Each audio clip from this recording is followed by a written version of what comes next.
Can you share me that one special experience or a moment with your patient which you just will never forget? Being a doctor has given me this privilege of being experiencing the most beautiful moments that any mother can have. Being a mother is like a woman's birthright, and me being a part of that beautiful journey is what is the most important thing of my profession, and I really cherish each and every moment of it. You give me tears. Like when I hear this from you, then my pregnancy was like nothing. I mean, No, everybody's no, pregnant. it is, but the kind of experience that you shared, it would be so much as a mother that when you're pregnant and you have so many things going around. Absolutely. It's where faith and hope really Really works. works. Yes. Third question, and I really want your heart-to-heart opinion on this. I get a lot of DMs from moms to be, and I realize that there is so much of confusion in them. Like at a times they do not have a support like you gave us. So what is that one common mistake they actually make it as a mom to be, and they should like 100% avoid making that mistake?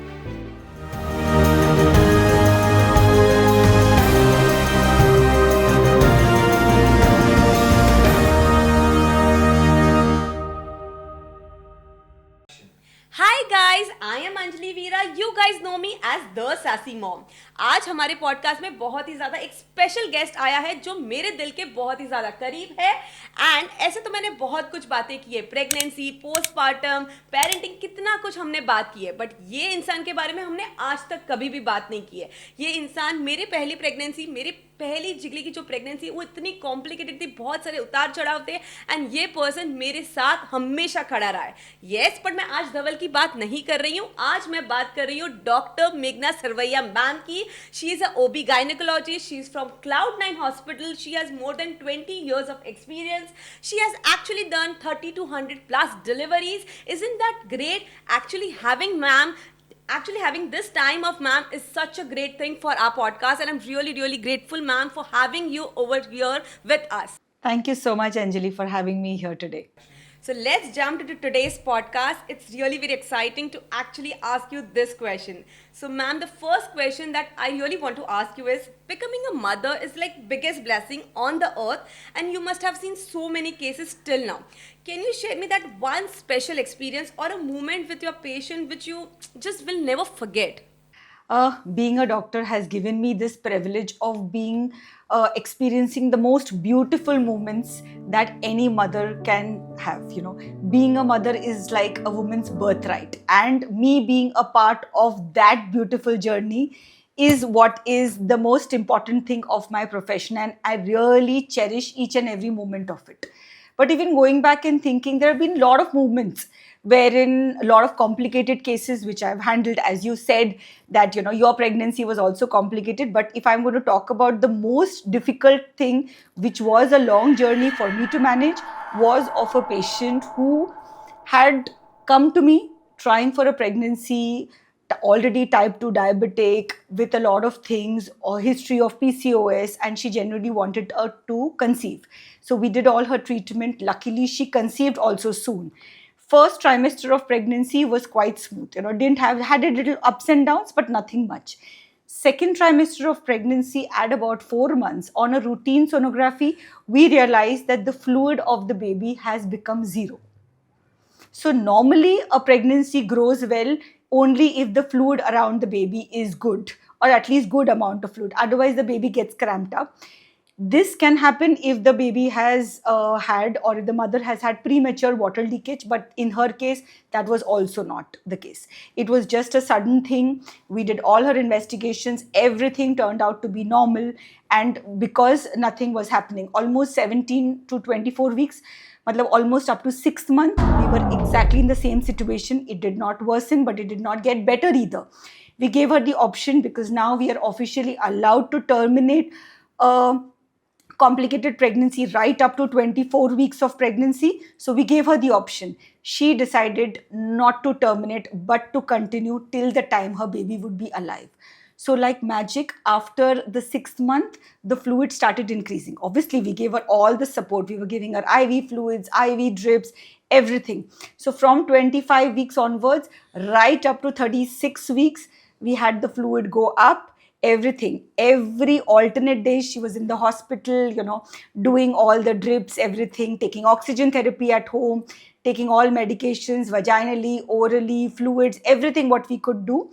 Then at about full term pregnancy, Wow, 37 weeks, she came with water leakage, and we tried for almost 12 hours to give her a vaginal delivery trial, but because of the baby having passed motions inside, we had to unfortunately end up her pregnancy in a C-section. But we had a very good, healthy baby without any problems. Today the baby is 5 years of age. At that particular time, everybody in the room that was there just had all tears in their eyes.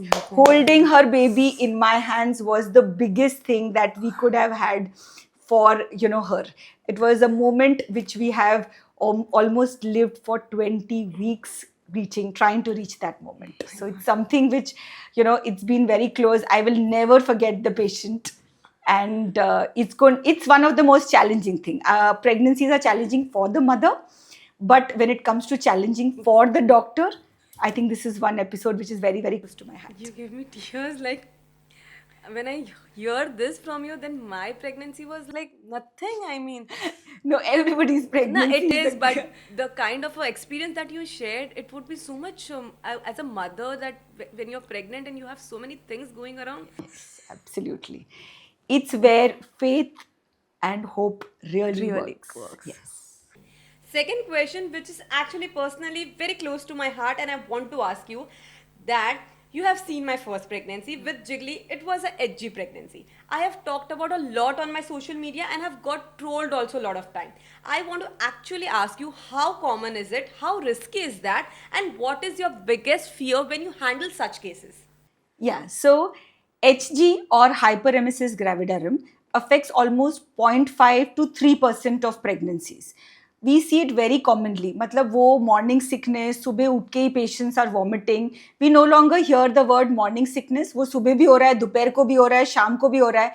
Patients can vomit at any point of time. And in your case, like you had vomiting almost all throughout the day, there are a lot of patients who do that.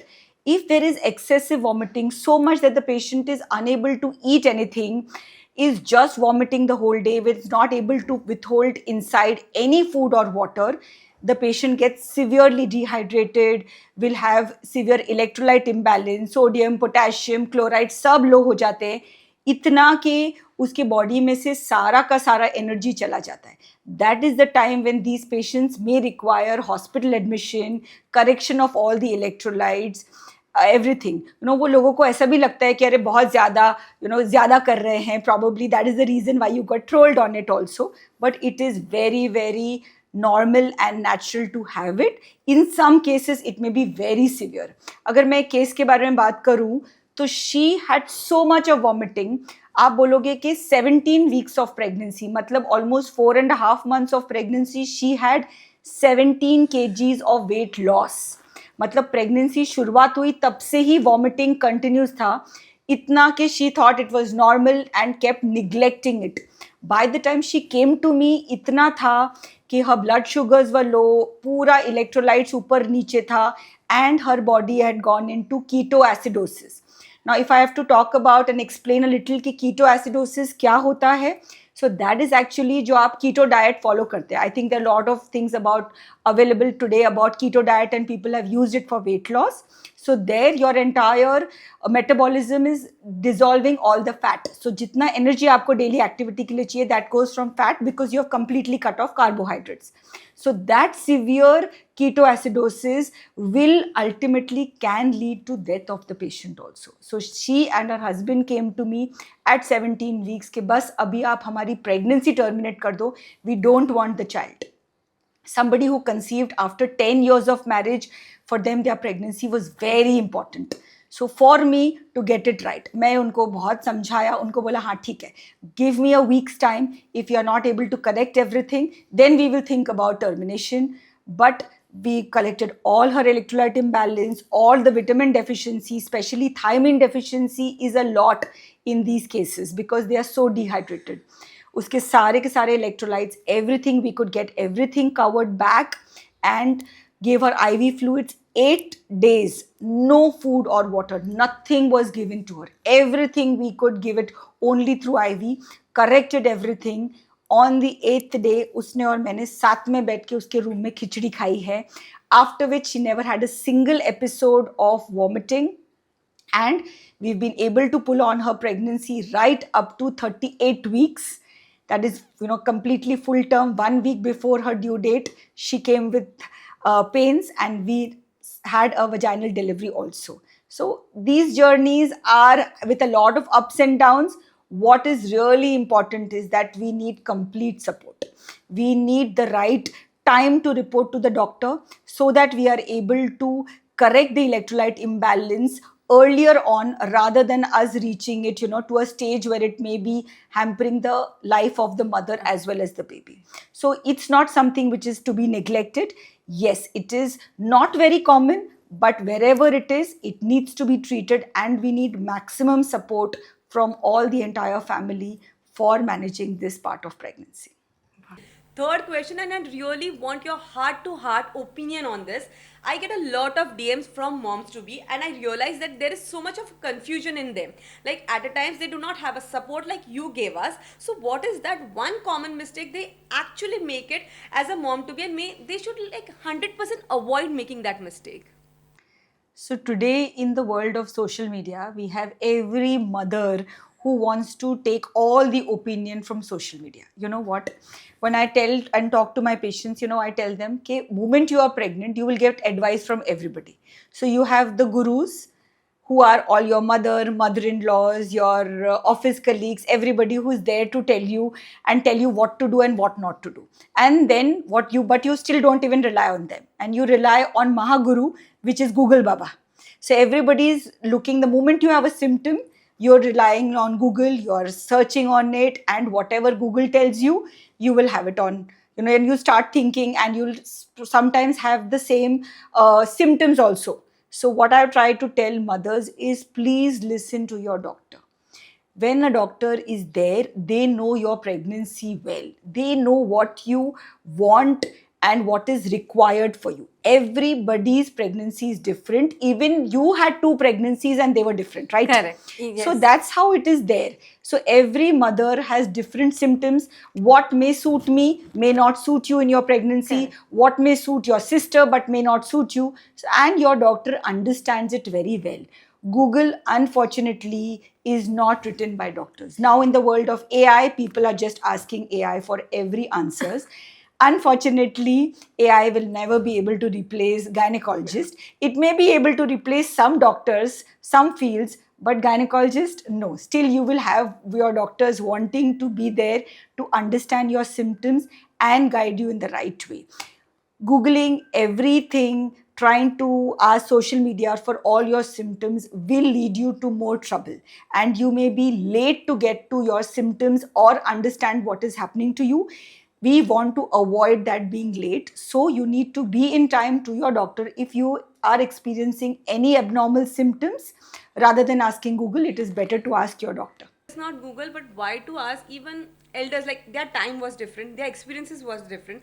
You should trust. The first thing would be your doctor, is what I feel. If your doctor is saying just close your eyes and start believing it because she knows better, is one more thing I want to add on it. I agree. Because elders, their time was different. Mother-in-law, that time was quite very different. And now the generation, the technology have changed so much that the one thing that you should rely would be just your doctor. This is what I would like to add. I do not know about your opinion on this. Yeah, but then the gurus of the house still feel that they know a lot of things. Yeah, so but I respect their feelings and ask. But relying on them and then cross-checking your answer and then taking a decision according to what they feel is also somewhere wrong, is what I feel. Because surely they would be like, they have seen it, they have experienced it, and they have been in this years, like in so many years. But your decision would be the topmost, I think, should be a priority rather than listening to Google. Elders is what I feel. As a young generation today is what I rely also on. As a mother, I want to rely. Absolutely. And I actually get frequent of comments that ऐसा बोला घर पे इसलिए अब ऐसा ही करना है, doctor right नहीं है, डॉक्टर रॉन्ग है, डॉक्टर को कुछ नहीं आता है. तो दिस इज अ वेरी, मतलब it's very disheartening that you are like you're going to doctor but still you want to cross question their questions also because आपको घर पे सबको ठीक नहीं लग रहा है. So somewhere I feel that as a doctor your decision has to be the topmost decision as a priority to them also, with today's generation moms fail to understand that somewhere. I think a lot of it has to do with the trust and faith. So when you come to a doctor, you have to completely surrender yourself to the Now doctor. you told wrong what I wanted to Yes. trying to ask you from them. So you surrender to the doctor and you go by the doctor. No doctor wants to do anything wrong for their patients ever. Each and every doctor, depending on their own personal experience over so many years, over so many hundreds and thousands of pregnant women, we develop our own experiences, and that's how we lead and manage each and every pregnancy. And we minutely consider all the factors when we are managing each and every patient rather than generalizing everything for every patient. Fourth question, and it's the topmost hit reel I have actually cracked on my Instagram, and I would like to ask you. Even today, there are so many myths and misconceptions. Like once you have a C-section, you will be having another C-section only, or after childbirth, you cannot wash your hair for 40 days, and there are so many myths. Like I can go on with this, but I would like to ask you rather than that what are that topmost myths or what are that things that you have commonly heard and you're hearing still also from the patients? Asking you. Myths, I think living with gurus and mahagurus every day we have a whole long list of myths. If I can take an entire lecture on it. But the commonest myth, and which I would probably want to get to notice to everybody, is the shape of your stomach tells you whether you have a boy or a girl.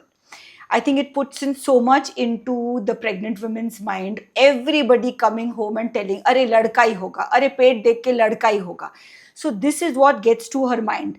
And when on table you have a baby girl, then they're saying, "Oh my God, everybody told me it's going to be a boy. Ye kaise girl aa gayi?" I said, it's only a myth. No shape of stomach can actually tell you how your baby inside is doing. या वो ऊपर से नीचे आ रहा है तो लड़की है और नीचे से ऊपर आ रहा है तो लड़का है. आज तक मुझे नहीं समझ में आया कि कॉन्सेप्ट शेप ऑफ स्टमक से क्या होगा. Another common myth is that if you've heard about it, is the string on ring test. If you attach a ring to a string and you rotate it on a pregnant woman's tummy, if it moves in a straight line, that means it's a boy, and if it moves in a circle, that means it's a girl. That's a big, big myth. We have had so many patients try it on, and in some cases definitely, because boy या girl में से कोई तो एक आएगा ही, like coin flip किया तो. But most of the times it does not. It's not true, and it is a very big myth. Coming on to the two myths which you spoken about, once a C-section is always a C-section. No, but definitely whenever you have a scar on the uterus, depending on the scenario in which your first C-section was done, there are almost 80% chances that you will require another C-section.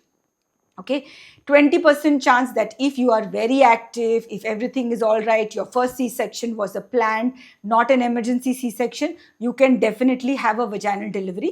That's why we hear about it कि पहले मेरा C-section था, second normal हो गया, तो इसका क्यों नहीं हो सकता? So that your doctor is the best person to understand whether you will have a second normal delivery, whether you can actually wait and try for it, or whether it is better that a C-section is directly done. And regarding your washing of hair or not stepping off the house or putting in the cotton in your ears, and all these are big myths. वो पुराने ज़माने के ख्याल हैं. Nothing holds true today. You as an educated person know what you're supposed to do and what not supposed to do. किसको follow करना है नहीं करना है, but you can ask your doctor and follow whatever that you want to. Now, ma'am, the fifth question I literally want to ask you is, इसके बारे में पहले भी मैंने Instagram पे बहुत बार बात की, इसके बहुत सारे reels बनाए हैं मैंने, and I want to ask you, जब जिगली हुआ, I did went into postpartum blues. I did feel lack of support at that time, but Dhaval was there. Dhaval understood what I was going through and was there in that difficult situation. But बहुत सारी moms के लिए ये situation easy नहीं होता है. बहुत सारे moms को आज भी है जहाँ उनको emotional, physical वो सारे supports नहीं मिलते, emotional support जो बहुत ज़्यादा ज़रूरी है. तो आप ऐसी कौन सी चीज़ है जो आज के मॉम्स को बताना चाहोगे कि क्या उनके फैमिली को उन लोग बताएं, क्या उनके हस्बैंड्स को बताएं, how to prevent this postpartum slips जो उन लोग हो जाते हैं because of lack of support, क्या आप बताना चाहोगे उनको? So postpartum period is the most important period. We so much concentrate on the pregnancy part of it that we actually give everything what the mother wants, let her eat, let her enjoy everything during pregnancy. Somehow the focus completely shifts onto the baby postpartum, and everybody is only wondering about कि baby ने खाया कि नहीं, या mother को सब खिला रहे हैं post delivery का खाना. Nobody is worried about or even actually thinking on what is going on in her mind. In earlier days, the woman would generally be a homemaker. She was always in the house. So another inside in a room managing with her baby was something which is obviously heard from generations. So she knew she could do it. But we have to understand that the pregnancy hormones are on a rise while the mother is pregnant. While the pregnancy hormones would go down in the postpartum period, same simultaneously the lactation hormones go up. As a result of this, mother feels that all she has to do is feed her baby, put her down. She's so much worried as to what is going to happen with her life now on.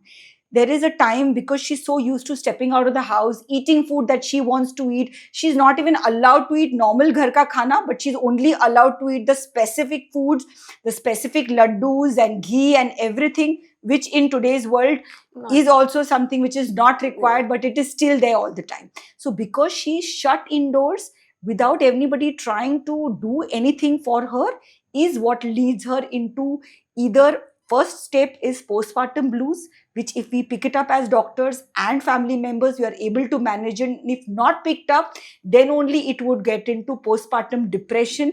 And again, if that is not picked up, it can get into postpartum psychosis, where the woman wants to harm herself or harm her baby. So most important इस situation में है कि you need family support.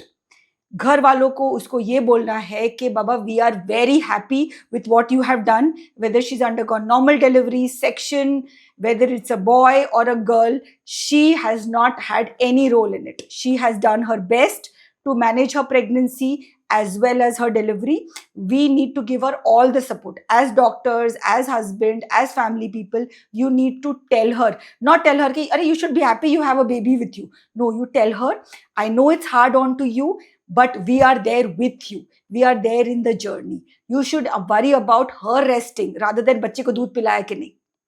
She needs proper rest. At that time, the other people in the house should be there to help her, should change nappies, should do some work for her. It's okay to step out of the house. It's okay to go and, have a cup of coffee outside. Really enjoy yourself. Call friends at home. Talk to people who matter to you. You don't need to stay indoors. You don't need to be locked up for 40 days. If anybody can understand this, we will not have any postpartum depression patients anymore. Ma'am, now I want to ask you, what will be your top tip to be a new mom who is having a due date near? I'm sure many of them are watching this and they would really want to know from an expert like you. So, to be moms who are very close to their delivery have to have confidence in themselves. Not hear all those horror stories which they hear about labor and from your friends that I went into 16 hours of labor and then I had a C-section, and looking for excuses to have C-section directly. I feel any first-time mother has all the right to have a complete trial for normal delivery. And you should really work towards it. You cannot expect that I want a normal delivery and my doctor should do it. No, it's a phase. It's an entire process right from the second trimester of pregnancy, where you should be doing regular exercise, yoga. So mental, physical, emotional, at all stages, you should be working towards it. That we should definitely do all kinds of exercise, prenatal yoga, eat healthy food, avoid junk food, avoid sugar, so that we do not have any of the complications of pregnancy like diabetes and blood pressure, because of which we have two big babies or two small babies or two high blood pressure and requiring C-sections. So concentrate on your exercise, on your nutrition, and have confidence in yourself. You can do it. Just because your friend underwent difficult labor and section, or just because you keep hearing वो Hindi films में बहुत सारा pain होता है labor में, no. We have the option of painless delivery. We have epidural there, and we can take you through the process of labor and normal delivery with a lot of ease, provided you're willing to help us to you for this journey. Thank you so much for watching today's podcast. Hope you like it, and if you like it, then kiska wait kar rahe ho? Go and subscribe my channel and keep loving us, and we'll come soon with something amazing.